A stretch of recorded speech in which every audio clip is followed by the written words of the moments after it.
the city of Baltimore, a kid named Lucian Vale was raised, not in the skyline, not the harbor, but the parts of the city where the power was quiet, temporary, and cruel. His father was a labor attorney, a man who believed he understood leverage, until the day he didn't. One political fight, one alliance was misplaced, and suddenly everything vanished. Lucian learned early, power doesn't disappear loudly, it disappears suddenly. His mother was a trauma nurse, cold, precise, and impossible to impress. From her, he learned something else. Emotion does not save lives. Precision does. By his late 20s, Lucian Vale wasn't a coach. He was something more dangerous. A football operations prodigy. A fixer. A man who understood how value moved behind closed doors. One player, one deal. A career destroyed before it even began. Lawsuits followed. Settlements were paid. Names disappeared. Lucian Vale was never convicted, but in football, you don't need to be guilty to be erased. The NFL had too many checks, too many eyes, too many limits. College football was just different. Long timelines, young minds, culture that could still be reshaped. College football didn't just allow control, it was rewarded. By 2025, Virginia Tech wasn't dead. It was something even worse. It remembered who it used to be, but no longer knew how to get there. Once feared, once unified, once defined by defense and discipline. Now, uncertain, fragmented, and hungry.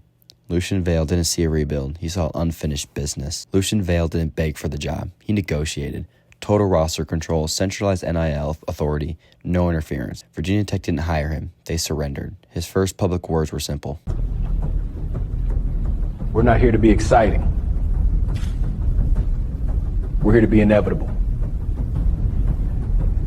This wasn't football for highlights. It was football for dominance. When he first got hired, 21 players transferred. Vale didn't flinch. He wants culture, not talent. Between junior William Watson III, senior Garrett Rangel, freshman Raymond Romo. Watson was exciting. He can create plays outside the system, but that's exactly the type of risk Vale hates. His mobility is tempting, but his awareness is too low, and turnovers in practice are unacceptable. Rangel is a serviceable, steady, and low risk, likely understands concepts quickly, but may not have the natural tools to dominate or play outside the system. Vale sees him as a safe choice for initial evaluation. Romo is a perfect raw talent for a system, big arm, coachable, bought in, with enough mobility to handle structured scheme without panicking. His accuracy and awareness are raw, but Vale can mold that through strict repetition and film study. He is a future, potentially year one starter who progresses quickly. But through training camp and everything, Vale chooses the loyal senior Garrett Rangel. But heading into week one, Vale had some talent on both sides of the ball. He had a sophomore running back named Caleb Hawkins, who has shown a lot of promise, and his backup is also amazing, another sophomore named Jeffrey Overton Jr. And Vale thinks he'll be a great 1-2 punch. Senior receiver Aiden Green, who also has some blazing speed, will be good for Vale. He just needs to be more disciplined after the play. On defense, he has a senior corner named Isaiah Brown Murphy, who's short at 5'9", but is quick. But nonetheless, Coach Vale still knew defense would be a struggle before the season even started. Enter Sandman. We've got a terrific matchup for you today, rich in pageantry and tradition, and it ought to be a fantastic clash. As we'll see, the Judicials taking on a team from the ACC. This season underway as toe meets leather. Our first play of the season goes to a check down to our outside receiver just for a simple 2-yard gain. And then the very next play, Caleb Hawkins takes it off, takes his breakaway speed, and takes it all the way for a touchdown on his very first carry of this new season. We hold this FCS team to a 3rd and 8. We trust our DBs with man coverage on the outside, but he gets burnt by a post route. Luckily to save his job, he also caught up to him and tackled him right around the 15. We hold them to a 4th down, but they end up missing their field goal. The very next snap of our offensive drive, Caleb Hawkins takes it all the way to the house again for an 80-yard touchdown run, showcasing his breakaway speed or going for 2 for 2 on touchdowns today. We make FCSE's punt, and our quarterback sees our receiver, Aiden Green, down the middle of the field. He's wide open for another touchdown, making it 21-0. We then force another punt. We pitch it out to Caleb Hawkins, who makes a crazy hurdle for his 3rd touchdown of the day. But before halftime, FCS East manages to put up a field goal. We were trying to chew clock just to take it in the halftime, but Caleb Hawkins has different plans, taking this for a 75-yard touchdown run for his 4th touchdown of the day in 1 half. We would then force FCS East to punt, but their drive taking up most of the 3rd quarter. But early in the 4th quarter, Jeffrey Overton Jr. gets his touchdown. Coach Vale decides to put Roman Romo in for the 4th quarter, and on the 4th down, he delivers an absolute strike to the corner for a 1st down. But after kneeling the ball out, Virginia Tech wins 42-3, and Coach Vale had some words to say to the media after the game. We get in, we prepared, we executed enough to win, and we found areas that need immediate correction. The score doesn't change the standard, But jumping right into Coach Vale's next game against Old Dominion, who started 1-0 well in the season. But the very first play of this game, Old Dominion's returner sheds off a tackle and takes it for a huge gain down the sideline, almost taking it to the house. We can tackle around the 30. But it doesn't matter as we hold Old Dominion to a field goal. But on this second down, Garrett Rangel decides to actually put some legs on himself and scrambles his way for a first down and some more. But unfortunately, on that third and long, we get held short and have to take a field goal. We get the ball back after Dominion punts, and Garrett Rangel rolls out the pocket and finds his receiver Jaden Green, who makes an incredible catch. We then get put in another third and long situation, put a man in motion, and we hit the man underneath for a drag route, makes two people miss, and gets a huge first down. On the next play, we give Caleb Hawkins the ball. He takes it for a first down and some more, almost taking it to the house. But on second and goal, Caleb Hawkins has to meet the safety up the middle and gets absolutely rocked. But then on a fourth and goal, we chose to use the RPO, and our main read is why the tight end, but he gets bumped by the defensive lineman and we miss the touchdown. But our defense steps up. We blitz the running back and we get a safety. Our receiver then drops such an easy catch on third down. And for some reason, Coach Vale decides to go for it, but the corner jumps the ball perfectly and takes it for a pick. On a 2nd and 9, they throw the slip screen to the running back. He makes 2 of our guys miss, makes 3 of our guys miss, and turns it up all the way for a long touchdown, making it 10-5. Coach Vale then calls a very bad call and actually gets stuffed on the 3rd and long. And our defense is showing a lot of struggles as we missed multiple tackles on this RPO that could have gone big, but our defensive lineman caught up and tackle. After getting pushed back for a holding call, our linebacker misses a tackle and we get saved by a shoelace tackle. Our corner then proceeds to give up an in route and takes it down all the way to the 5-yard line. The running back then bulldozes his way into the end zone, making it 17-5. Then as we try to run the clock out, our running back fumbles the football, getting it ripped out of his hands, and they take it back for a fumble 6, making it 24-5 going into halftime. Coach Vale decides to bench Garrett Rangel and put a Roman Romo. In his very first play, he takes a deep shot all the way to Jaden Green, and it is caught for a long touchdown to get Virginia Tech back into the game.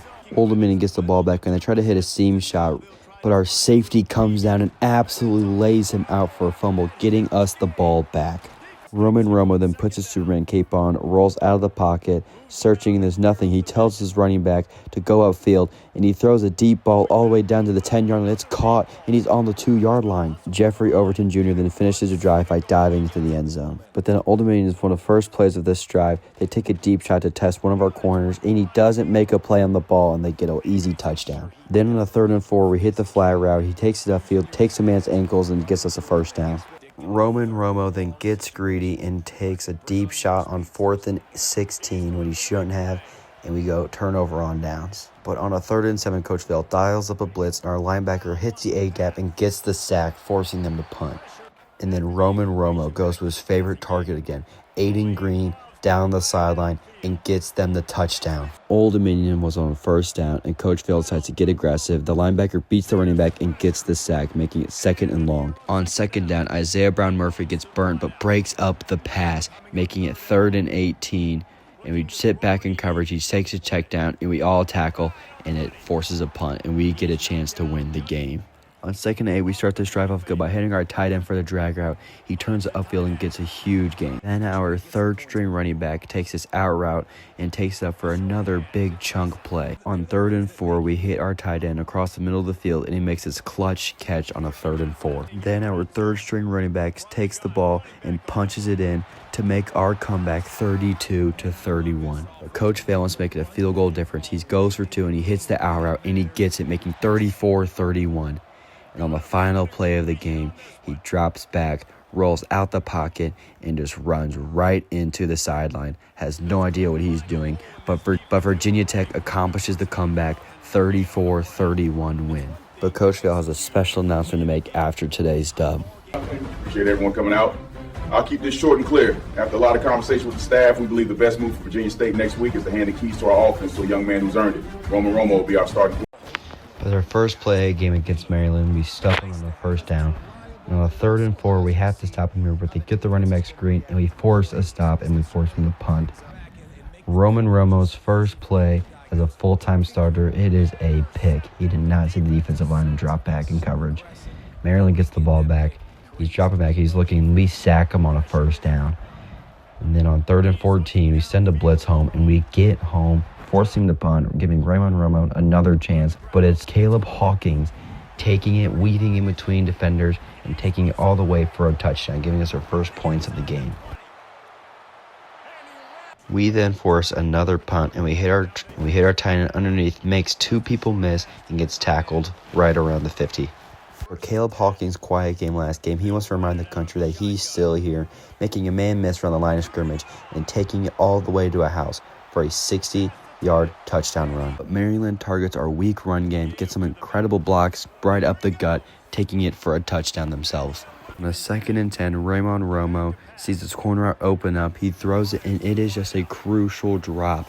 If you look at the replay, it was just simple no hands. But Caleb Hawkins luckily saves out of the situation as we get him on a running back swing route, makes a man miss, and gets us for a first down. But Roman Romo, his favorite target, Aiden Green, gives him a deep ball, and he catches it, and he gets it all the way for a touchdown. But our defense has been showing holes with tackling as they prioritize that by hitting the tight end on the flat route, sheds off two defenders, and gets it in for a first down. And Maryland is just shredding our defense, getting another huge first down so effortlessly. But the Maryland hits their tight end on an out route and takes it in for a touchdown, making it 20-14. Raymond Romo, when all of his receivers are locked up, he rolls out the pocket, showing off his legs, and scoots forward for a first down. But on a big 3rd and 14, our offensive line just gets beat terribly, and it's picked off by the defensive lineman. It was just an unlucky, of course, events, hit off somebody and then went right into the defensive lineman's hands. Coach Vale brings in some heat and gets instant pressure and gets a sack. But then on the very next play, the defensive lineman don't contain, and Maryland's young quarterback takes it all the way for a touchdown, making it 21-20. We are trying to put some points up before half. We hit Caleb Hawkins on the Texas route, and it gets us a big first down on the 3rd and 13. Raymond Romo on a 1st and 10 sees that he has a leverage. He goes to the outside. He takes it. He has a great block downfield by Aiden Green and gets so close to a touchdown, gets to the 1-yard line. So Raymond Romo hits the RPO out for a touchdown, making it 26-21. But Coach Vale wants to go up by touchdown and gets the 2-point conversion. Coming out of half, we get the ball back, and Raymond Romo takes the read option and takes it forward for another first down, really showing off his legs this game. But then Raymond Romo drops back, rolls out the pocket, and then shows off his legs again and gets us a huge first down. And then on the first down, we hit our tight end for a drag route.